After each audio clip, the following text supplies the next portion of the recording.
বিসমিল্লাহির রহমানির রহিম। আলহামদুলিল্লাহ। আজকের খুতবা হেদায়েতের উপর বক্তব্য করা হবে। হেদায়েত, যিনি যে ধর্ম নিয়ে আসেন সেই ধর্মের হেদায়েত বিষয়বস্তু তার উপরই ন্যস্ত থাকে।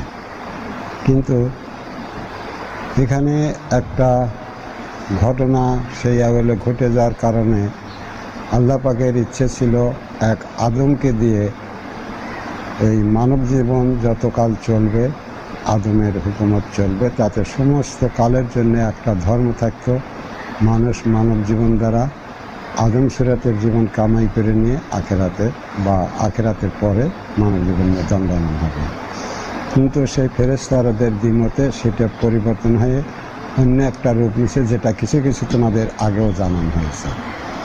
তাই প্রত্যেকটা সেই আদম যখন শুরুতে বাতিল হয়ে শেষের দিক চলে আসলো, তখন অন্য সকল ধর্ম এসে পৃথিবীতে খাড়া হলো। অন্য যারা আল্লাহর অস্তিত্বে সত্যবান তারা তাদের ধর্ম নিয়ে এসে এখানে খাড়া হলো। সেই হিসাবে বক্তব্য করলে তাদের প্রত্যেকের ধর্মের ধর্মীয় হেদায়েত, ধর্মীয় কার্যক্রম যা কিছু যে যে ধর্ম নিয়ে আসছিল তাদের উপরে ন্যস্ত ছিল। যাই হোক, এখন আমরা এই খুতবা আমি যেটা দাবি করে বলি সেটা আমি আদম নূর হিসেবে আদম জাতি গড়নের জন্য এই দরজা খোলা হয়েছে, যাতে সেই আদম জাতের জাতীয় হেদায়েত নিয়ে এখানে কথা বলা হয়। যে এখানে দেখতে গেলে দেখা যায় যে আমাদের অতীত ধর্ম বা বর্তমান চালিত যে ধর্ম সেটা হলো দ্বীনি ইসলাম। তো এই দ্বীনি ইসলামের যে মূল গ্রন্থ তাকে বলা হয় কোরআন।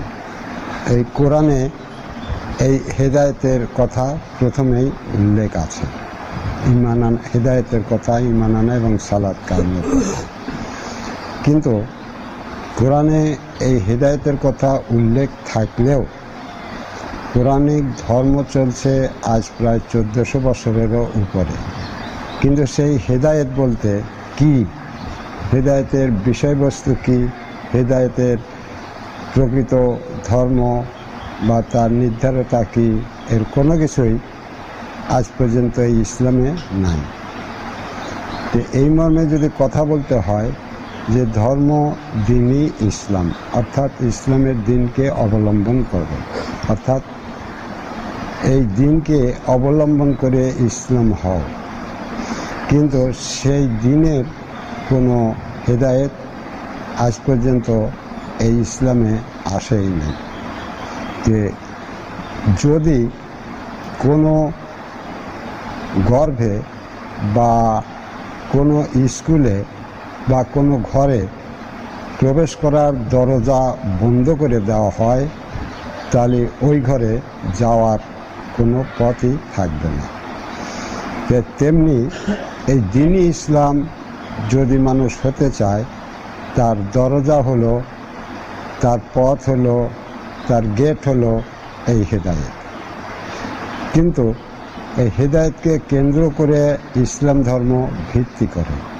যখন ইসলামে সেই হেদায়েতই নাই, সেই হেদায়েতের ভিতর দিয়ে যে সত্যাবলী আনা হয় সেই সত্যাবলীই নাই, তখন ইসলাম ধর্ম সম্পূর্ণ নির্ভর করছে ভিত্তিহীনের উপরে। সেই হেদায়েতের ঈমান আনাও নাই, হেদায়েতের সালাতও নাই, কোনো কিছু নাই। পক্ষান্তরে বলতে গেলে এই হেদায়েত শূন্য ইসলাম ধর্ম চালিত হয়েছে। সেই হেদায়েতটা কি? মূল এখানে অনেক বক্তব্য হেদায়েতের উপর। কারণ যে হেদায়েত ছাড়া, যে দরজা ছাড়া যে ঘরে প্রবেশ করা যায় না।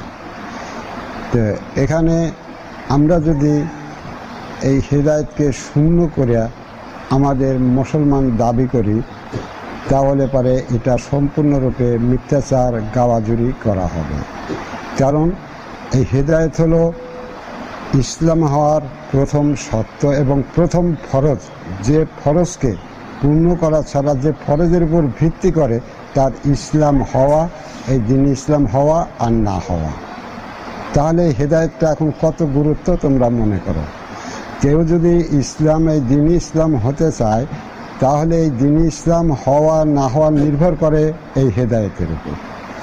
যদি সেই হেদায়েত না গ্রহণ করে তাহলে সে দ্বীন ইসলাম হতেই পারবে না, কারণ এই হেদায়েত দ্বারাই তাকে ইসলাম করা হয়।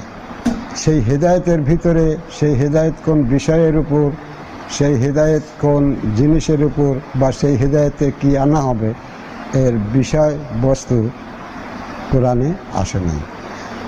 তারপরে হলো এই হেদায়েত দাতা কে হবে, কারণ হেদায়েত একটা স্কুল খুললে সেই স্কুলের তো মাস্টার থাকতে হবে, সেই মাস্টার তো সেই স্কুলে ছাত্র ভর্তি করবে এবং লেখাপড়া সেই শিখাবে। কিন্তু এখানে এই যে দ্বীনি ইসলাম, এই দ্বীনি ইসলামের যে হেদায়েত আনা হবে, এই হেদায়েতের মাস্টার কে হবে? তার তো একজন মাস্টার লাগবে যে এই হেদায়েতের উপর বিশেষজ্ঞ। তাহলে যিনি এই হেদায়েত দান করবেন তেনাকে আগেই এই ইসলামের বিস্তারিত সমস্ত সত্য তাকে অধিকার করতে হবে, তার পাণ্ডিত্য, তার সত্য তার কাছে থাকতে হবে। যদি সেই সত্য তার কাছে না থাকে তাহলে সে এই কোরআনের স্কুল বা এই হেদায়েতের স্কুল বা সেই হেদায়েতের যে ছাত্র হবে, সেই ছাত্রদের লেখাপড়া কিভাবে তিনি করাবেন? তিনি সেই হেদায়েতের ভিতর দিয়ে তাদের কোন সাবজেক্ট নিয়ে লেখাপড়া করাবেন, সেই সাবজেক্টের কিতাব কি, সেই কিতাবের সত্য কি, তার পরীক্ষা কি, সমস্ত কিছু তো তার কাছে থাকবে, ছাত্রের কাছে তো নয়। তাই যখন এই কোরআন হেদায়েত নিয়ে আসছে, কিন্তু হেদায়েত শূন্য অবস্থায় এই ইসলাম চালিত হয়েছে। আর এই হেদায়েত শূন্য অবস্থা হয়ে যাওয়ার কারণেই যত ধরনের ফিতনা আছে, আমার মনে হয় যে পৃথিবীর যত ধর্ম আছে তার চাইতে এই ইসলাম ধর্মে সর্বাধিক ফিতনা ফ্যাসাদ এসে জড়ো হয়েছে, কারণ এর মূল দরজা বন্ধ করা হয়েছে। এই হেদায়েত বলতে ইসলামের কোনো কিছু নাই। আর এটা যে সত্য যে ইসলামের হেদায়েত না থাকার কারণেই ইসলামের সমস্ত মতবাদ, সমস্ত অলিত পিরত তরিকবাদ, এ সমস্ত কিছু এসে খাড়া হয়েছে। কিন্তু যদি ইসলামের এই হেদায়েতের সত্য থাকতো, ইসলামের সেই হেদায়েত এবং সেই হেদায়েতের বিষয়বস্তুর সত্য থাকতো এবং তা নিয়ে যদি ইসলাম খাড়া হতো, তাহলে কখনই এই সমস্ত কিছু ইসলামে আসতে পারত না। এখন বিষয় হলো যে বিশ্বনবী দ্বারা এই কোরআন আসছে, এই কোরআনে বিভিন্ন প্রকারের বর্ণনা আছে, বিভিন্ন প্রকারের। যেমন আজকেও তোমরা শুনলে একটু এই মাসুম সাহেব কিছু বললেন, তো এইরকম বিভিন্ন প্রকারের বর্ণনা আছে। তার ভিতরে এই কোরআন এই দ্বীনি ইসলামের জন্য কি করেছে আমরা সেইটুক বলবো, বুঝতে পারছ? কারণ কোরআন যে দ্বীনি ইসলাম আনছে, যে হেদায়েত আনছে, এর যদি এই পৃথিবীর মানব জাতি যদি কোনো আত্মজ্ঞানে জ্ঞানী হতো, কোনো আত্মার উপর অধিকার থাকতো, বা তারা যদি আল্লাহর অস্তিত্বের সত্য বুঝতো, তাহলে তারা নিশ্চয়ই বুঝতো যে এই যে দ্বীনি ইসলাম, এই দ্বীনের সত্যদারিত্ব কার। তাহলে সেই মানুষগুলা, ইয়া কোনো শিক্ষার মানুষ দ্বারা সম্ভব নয় আল্লাহর অস্তিত্বের ভিতর কারা সত্যবান, বুঝতে পারছ? আমরা দুনিয়ার মানুষ, শিক্ষার দ্বারা দুনিয়াগত সত্য বোঝা যায়, ভালো মন্দ বোঝা যায়, কিন্তু আল্লাহর অস্তিত্বের ভিতর, আল্লাহর অস্তিত্বগত কারা সত্যবান, তারা এই মানব জন্মের ভিতর দিয়ে কী করলো, এটা কোনো শিক্ষা বা কোনো জ্ঞান বিজ্ঞানের দ্বারা এটা উদ্ঘাটন করা মোটেও সম্ভব নয়। এর সত্যতা জানতে গেলে সেই মানুষগুলোকে ঠিক নির্দিষ্ট কোনো নফস বা আত্মা বা কোনো আল্লাহর ভিতরে থাকা কোনো নূরি সত্ত্বে সত্যবান হতে হবে, এছাড়া এর সত্য কেউ জানতে পারবে না। যে এখানে কোরআন প্রথমেই আয়াতে যে দ্বীনি ইসলামের কথা বলা হয়েছে এই কোরআনে, সেই দ্বীনের সত্যদারিত্ব কার? কারণ ইসলামকে খাড়া করা হবে এই দ্বীনের উপরে, এই দ্বীনি সত্যের উপরে।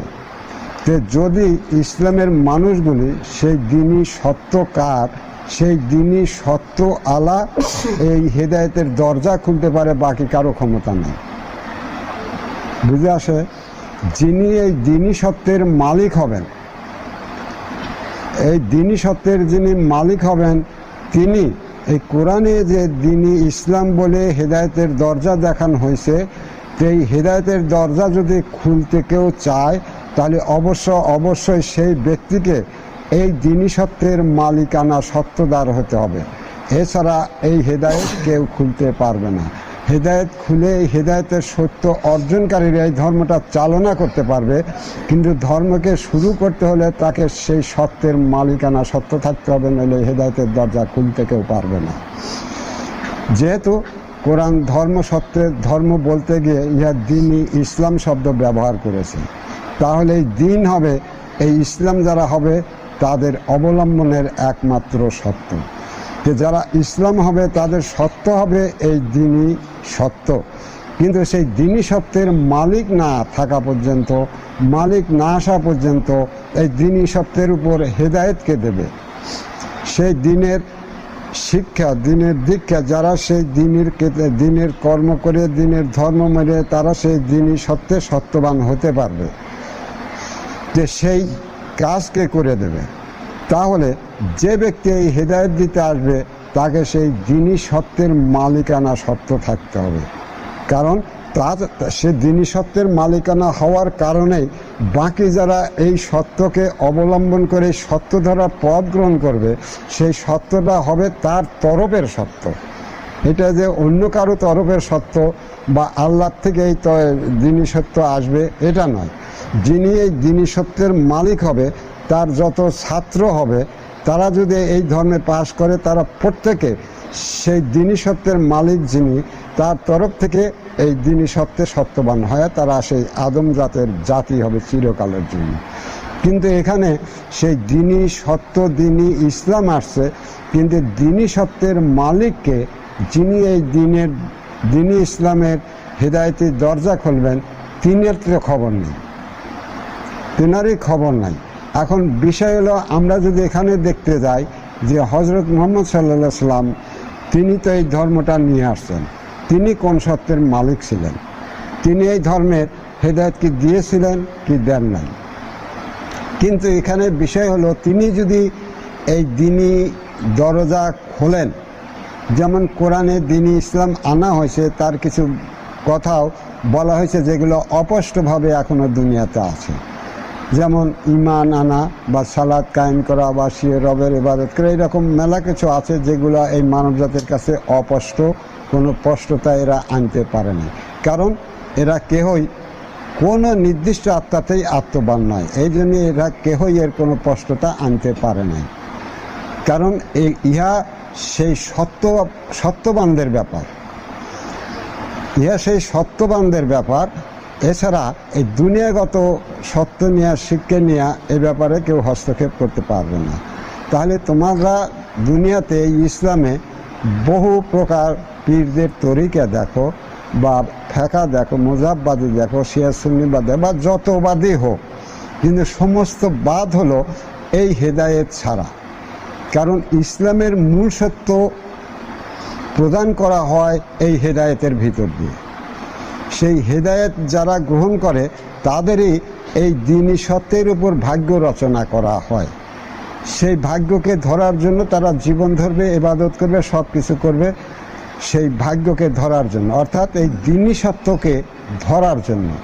এটা হলো, যদি কোরআন মাফিক বলি তাহলে এটা হলো কোরআনের সেই সিদ্ধান্ত। কিন্তু কোরআন সিদ্ধান্ত নিলেও ওর সঠিক ফয়সালা দেওয়ার মতো পথ কোরআনে নেই, কারণ এই দ্বীনি সত্যের মালিক যিনি এই ধর্মটা আনছেন, এই দ্বীনি ইসলাম কোরআনে প্রকাশ করছেন, তিনি এই দ্বীনি সত্যের মালিক নন।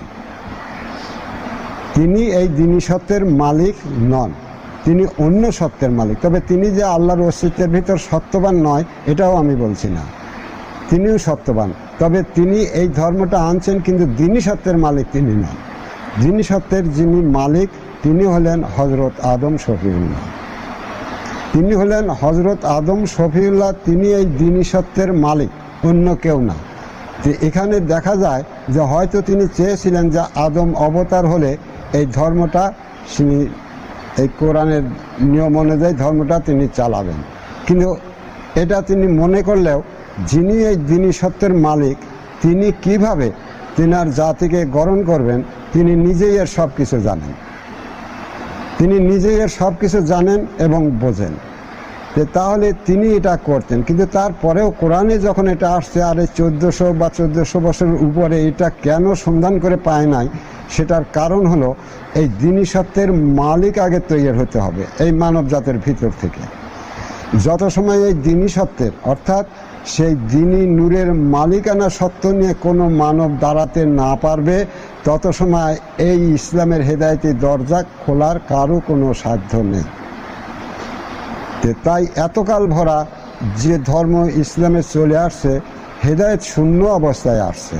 আর যখনই এই দ্বীনি ইসলাম হেদায়েত শূন্য অবস্থায় আসছে, তখন সেই হেদায়েতের সত্য বলে কোরআনে কিছু কিছু উল্লেখ থাকলেও সেই সত্য বলেও কেউ দেখাতে পারে নাই। ফলে এই ইসলাম ধর্ম এ পর্যন্ত ভিত্তিহীন শূন্য অবস্থা নিয়ে চলে আসতেছে। আর সেই ভিত্তিহীন শূন্য অবস্থা নিয়ে চলে আসার কারণেই এখানে অসংখ্য রূপের ইসলাম এসে খাড়া হয়েছে, যারা সবাই নকল, যাদের কারো কাছেই এই কোরআনের হেদায়েত নাই। আর তাদের কাছে না থাকার কারণ হলো তারা কেহই এই দ্বীনি সত্যের মালিক নয়। এখন সেই এতকাল পরে এই ইসলামে এই দ্বীনি সত্যের হেদায়েতি দরজা কোরআনে থাকলেও আমি খুলতাম, না থাকলেও আমি খুলতাম। কারণ এই আদম জাতি আখেরাতের জন্য এই বুনি আদমকে, এই সত্যবিহীন মানুষকে, এই আত্মবিহীন মানুষকে, তাদেরকে সেই আদম জাতের কায়েমি জাতি করে নিতে যা কিছু প্রয়োজন, তাহা আমি আদম নূর আমার জ্ঞানের ভিতরে সীমাবদ্ধ। অন্য কারো কাছ থেকে এর কোনো কিছু হাওলাত করার প্রয়োজন নাই। তাই যদি এটা সেই কোরআনের ভিতর দিয়ে নাও আসতো, তাহলে আমি এটাই করতাম। তবে সেখানে হয়তো এই দ্বীনি ইসলাম শব্দ ব্যবহার হতো না, সেখানে বেশিরভাগ ব্যবহার হতো আদম জাতের জাতীয় হেদায়েত। আদম জাতের জাতীয় হেদায়েত এবং ইহা আল্লাহর তরফের হেদায়েত দান করছি আমি আদম নূর, এই হিসাবে ব্যবহার হতো। কিন্তু যখন কোরআনে আসছে এই দ্বীনি ইসলাম, তো এই দ্বীনি ইসলাম যে কথা বলছে, এই দ্বীনি সত্যের সন্ধান নিতে গেলে যারা সন্ধানী হবে তারা অবশ্যই এটা দেখতে পাবে যে এই দ্বীনি সত্য যে নূর, সেটা সেই আল্লাহরই নূর। এই দ্বীনি নূর যাকে বলা হয় সেটা আল্লাহরই নূর। আর সেই নূর প্রাপ্ত একমাত্র আদম, আর কেহই এই দ্বীনি নূর প্রাপ্ত হয় নাই। আল্লাহ পাক কাউরে এই দ্বীনি নূর দান করেন নাই। এই দ্বীনি নূরের দ্বারাই হযরত আদম শফিউল্লাহকে জীবন্ত আনা হয়েছিল এবং সেই নূরকে তারই দিক করে তার নিজস্ব নূর হিসেবে ঘোষণা দেওয়া হয়েছিল। এবং এর বিনিময়ে তিনি এই সুরাতের সালাতের মালিকানা সত্যদার হন এবং এই দ্বীনি নূরের রবের মালিকানা হন এবং এই দ্বীনি নূরের মালিকানা হন, যে কারণে সমস্ত মানুষের যত নফস থাকে, সুরাত থাকে, তার মালিকানা সত্য থাকে হযরত আদম শফিউল্লাহর, আর কারণ নয়। কিন্তু এই হেদায়েত এখন মানব জন্মের এতকাল পরে আসার বিভিন্ন কারণ আছে, যেগুলো আপনারা জানতে চাইলে সময় বিশেষে দেওয়া হবে, যার কোনো কিছুই আমার কাছে অজ্ঞাত নয়। যাই হোক, এই হেদায়েত ইসলামে আসলেও এই হেদায়েতের দরজা কেহই তোমাদের খুলে দিতে পারবে না, একমাত্র সেই আদম নূর যিনি অধিকার করবেন তিনি ছাড়া। এই হেদায়েতের বিস্তারিত বিবরণ অন্য কারো দেওয়ার কোনো ক্ষমতা নেই, যত সময় এই আদম নূর অর্জনকারী মানব না হয়। বুঝতে পারছ? পৃথিবীর কোনো শিক্ষার দ্বারাই খুলে দেওয়ার অধিকার নাই। আবার তারা শোনাশুনি করলেও তাদের যে সেই আদম নফসের উপর দণ্ডায়মান করবে, তার স্বীকৃতি দেবে, এই ক্ষমতাও কারো নাই। কারণ এটা সেই সৃজনমূলেই হযরত আদম শফিউল্লাহর উপর ন্যস্ত করেই তাকে এই পৃথিবীর খলিফা করে তাদেরকে সমস্তকে মানতে বলা হয়েছিল। অতএব সেখানেই তাকে এর উপর প্রতিনিধিত্ব দিয়ে তার ভিতরের সমস্ত কিছু সত্য করে দেই, তাকে আল্লাহর তরফের প্রতিনিধি হিসাবে দাঁড় করে সমস্তকে সেই আদমের হুকুমত মানতে বলা হয়েছিল এবং তাকে পৃথিবীর খলিফা হিসেবে রায় করা হয়েছিল। কিন্তু সমস্ত কিছুরই বিবর্তন ঘটানো হয়েছে, আর যারা ঘটাইছে তারাই হলো তোমাদের সেই ফেরেশতারা, অন্য কেউ নয়। যাই হোক, ইহা সেই হেদায়েত যে তোমরা এই বক্তব্য থেকে সত্য জানো যে এই হেদায়েত শূন্য এই ইসলাম ধর্মই বলো আর আদম জাতের জাতীয় ধর্মই বলো, এই হেদায়েত শূন্য তাহা সম্পূর্ণরূপে ভিত্তিহীন এবং মিথ্যাচার হবে, অন্য কিছুই হবে না। তাহলে তোমরা মূল হিসেবে বুঝলে যে স্কুলে যাও, যে কাজে যাও, সেই স্কুলেরই একটা ভর্তির দরজা আছে। যে মানুষ যখনই কোনো সত্যের ধর্ম মানতে যাবে, মানুষ যখনই কোনো নির্দিষ্ট কোনো আত্মা বা নখ ধরার ধর্ম মানতে যাবে যেটা পৃথিবীতে আসেই নাই, তখনই যিনি ওই আত্মা ধরার ধর্ম মানবেন সেই আত্মার যিনি মালিক থাকেন বা সেই নফসের যিনি মালিক থাকেন, একমাত্র তিনি সেই নফসি ধরার হেদায়েতের দরজা খুলে সেই নফসি ধরার ধর্মকে সত্য করে দিতে পারেন। অন্য কারো ক্ষমতায় সেটা থাকে না, তার দুনিয়াগত সব শিক্ষা নিয়েও থাকবে না। অর্থাৎ এই মানুষ যদি কোনো আত্মা বা কোনো নফস বা যাকে আমরা ইমানি নূর বলো বা জীবনী শক্তি বলো, সেইটা অর্জন করার জন্য যদি কোনো মানুষ আগ্রহশীল হয়, তাহলে সে মানুষ কখনই কোনো আত্মাকে ধরতে পারবে না।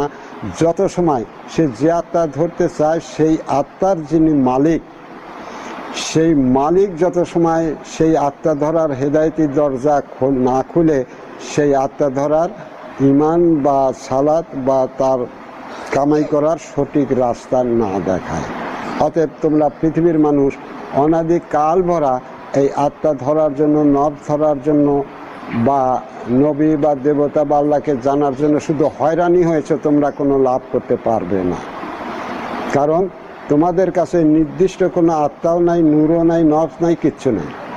অতএব এর চেষ্টা করা তোমাদের সম্পূর্ণ বেকার। অতএব তোমরা জীবনে থাকতেই জীবনহীন, আত্মালা হয়েই আত্মাহীন, নফসিয়ালা হয়েই নফসিহীন। কারণ উহা তোমাদের নিজস্ব কারণ নয়, এদের সব কিছুরই মালিক আছে।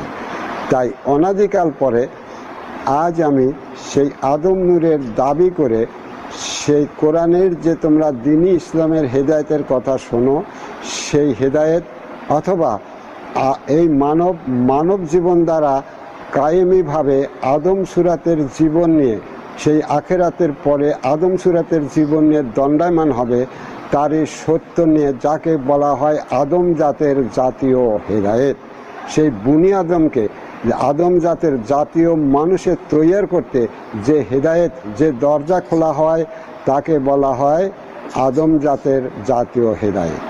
অতএব তাদেরকে কায়েমি আদম জাতে, যাদের কোনো পরিচয় নাই, আত্মা নাই, যে বলতে পারে না আমি মানুষ বলতে এই আত্মারা, এই ওটা আত্মা, সে আত্মা, সেটা নয়। এখানে তাদের বলে কয়ে নেওয়া হবে যে আমি তোমাদের সেই জাতের জন্য ভর্তি করলাম, আর সেই জাতের শিক্ষা বা সেই জাতের এবাদত তোমাদের করতে হবে, যে এবাদত দ্বারা তোমরা তোমাদের মানব জীবন দ্বারাই সেই আদম নূরের নব ধরে, আদম নূরের রব ধরে, আদম সুরাতের সালাত ধরে তোমরা নিজের জীবনেই বলতে পারবে আনা নফসে আদম। আর মরণের পরে আখের মানে এই মানব জীবন, শেষ জীবন, আখেরাত মানে যখন তুমি মারা যাবে, আর আখেরের পরে যায় তুমি সেই আদম সুরাতের জীবন নিয়ে দণ্ডায়মান হবে, যাকে তোমাদের আলেম পীরেরা বা অন্যরা হাসরের মাঠ বলে আখ্যায়িত করছে। যাদের কোনো চিন্তাই করতে হবে না, তারা এই দুনিয়ার থেকেই এই কার্য সমাধা করবে। তাই অনাদিকাল পরে আবার কোরআনে এই হেদায়েত আসার পরে এবং ধর্মটাকে নির্দিষ্ট দ্বীনি ইসলাম বলে নির্দিষ্ট করার পরেও এর হেদায়েত নিয়ে, এর জাতীয়বাদ নিয়ে কেহই দণ্ডায়মান হতে পারে না। এর কারণ কেহই এই দ্বীনি সত্যের মালিকানা সত্যর দাবিতে আসতে পারে না। তাই কোরআনের সত্য অনুযায়ী যদি আমি বলি, তাহলে আজ আমি এই মানব জীবনের অনাদিকাল পরে কোরআন যে দ্বীনি ইসলামের কথা বলছে, সেই দ্বীনি ইসলামের দ্বীনি সত্যের মালিকানা সত্যদার হিসেবেও আমি আমাকে দাবি রাখি। অতএব এই দ্বীনি ধর্মের সমস্ত সত্য, সমস্ত বিষয় আমারই জ্ঞানের ভিতর সীমাবদ্ধ। অর্থাৎ মানুষ যদি এখান থেকে সেই দিনই সত্যে সত্যবান হওয়া আর আদম নফসি দ্বারা মূলের বিষয় একই হয়, দুই না। কারণ যারা দিনই সত্যের সত্যদার থেকে যারা সেই আখেরাতে মানব জীবন বা আখেরাতের পরে মানব জীবন নিয়ে যেতে চায়, তাদের অবশ্যই এই আদম নফসিকে ধারণ করতে হবে এই মানব জীবন দ্বারা। শুধু ইবাদত বা জিন্দেগি দ্বারা বা শিক্ষার দ্বারা তারা কখনই এটা পারবে না, কখনই পারবে না সেই মরণের পরে সেই জীবন লাভ করা। সেই জীবন তাকে এই মানব জীবন দ্বারাই লাভ করতে হবে। তাই এখানে নির্দিষ্ট করে সেই দ্বীন-ই ইসলামের হেদায়েত অথবা আদম জাতের জাতীয় হেদায়েতের দরজা এখানে খোলা হয়েছে। আর এখানে সেই দ্বীন-ই ইসলামের হেদায়েত বা আদম জাতের জাতি হওয়ার হেদায়েত দান করাও শুরু করা হয়েছে। এবং অদ্যবধি বেশ কিছু মানুষও সেই হেদায়েতে এসে তারা সেই আদম নফসির উপর ঈমান এনে, আদম রবের উপর ঈমান এনে এবং নিজ নিজ আদম সালাতের প্রতি ঈমান এনে সেই ধর্ম নির্দিষ্টতা করে নিয়ে তারা সেই কাজে লিপ্ত হয়েছে। যারা এখানে শরিক হয়েছে সেই আদম জাতের জাতীয় হেদায়েতে বা দ্বীন-ই ইসলামের হেদায়েতে, তাদেরকে ঠিক তাদের সেই আদম নফসির উপর ঈমান এনে এবং তাদেরকে রবের উপর এবং সিয়সের সালাতের উপর ঈমান এনে দিয়ে তাদের ধর্ম, তাদের জীবন, তাদের ইবাদত নির্দিষ্ট করে দেওয়া হয়েছে, যাতে তারা সেই জীবন দ্বারা, সেই ইবাদত দ্বারা অবশ্যই সে নিজেই তার ভিতরে থাকা সেই নফস, তার সুরাত, তার রবকে তার নিজের করে নিয়ে সে বলতে পারে যে আমি যাতে আদম। এবং সে আখেরাতে যাইতে তার কোনো মরণে তার কোনো চিন্তাই থাকবে না যে দুনিয়ার ভিতর থেকে এই কাজ সমাধান করবে। অতএব সুপারিশ দুনিয়াতে, মরণের পরে কোনো সুপারিশ হবে না। সেখানে কোনো ফানা বাঁকার কোনো স্তর নেই। যদি ফানা বাঁকার স্তর অতিক্রম করে কারো কোনো নির্দিষ্ট জীবনে আসতে হয়, তার স্তর এই দুনিয়াতে, আখেরাতে কিছু নেই। এখান থেকে সে যে জীবনকে সংগ্রহ করবে, যে রবকে সংগ্রহ করবে, যে সুরাতের অস্তিত্বকে সংগ্রহ করবে, ঠিক সেটা নিয়েই তার আখেরে দণ্ডায়মান হতে পারবে, অর্থাৎ মরণের পরে সে দাঁড়াতে পারবে। বাকি যারা এখানটায় জীবন বিলুপ্ত করবে, কোনো আত্মা বা কোনো নফসিকে না ধরে, তাদের মরণ হবে চূড়ান্ত ফয়সালা, চূড়ান্ত দোজখ। তাদের সেই মরণের পরে আর কোনো কিছুই থাকবে না দোজখ ছাড়া। অতএব এখানে সেই ইসলামের হেদায়েতের বা আদম জাতের জাতীয় হেদায়েতের দরজা খোলা হয়েছে এবং তাদের ঈমান এনে সত্য করে দেওয়া হচ্ছে। তারা যাতে সেই সত্যে সত্য হয় তার উপর ভাগ্য রচনা করে সত্য করে দেওয়া হচ্ছে যে তোমাদের এই ঈমানি নূর ধরতে, এই নফসির ধরতে, এর ভিতর দিয়ে এভাবে চলতে হবে, তোমাদের জিন্দেগিটা ঠিক এখানে নিয়ে আসতে হবে, নিয়ে এসে এরই প্রতি নিষ্ঠা করে একে নিয়েই তোমাদের সকল কাজে ন্যস্ত হতে হবে।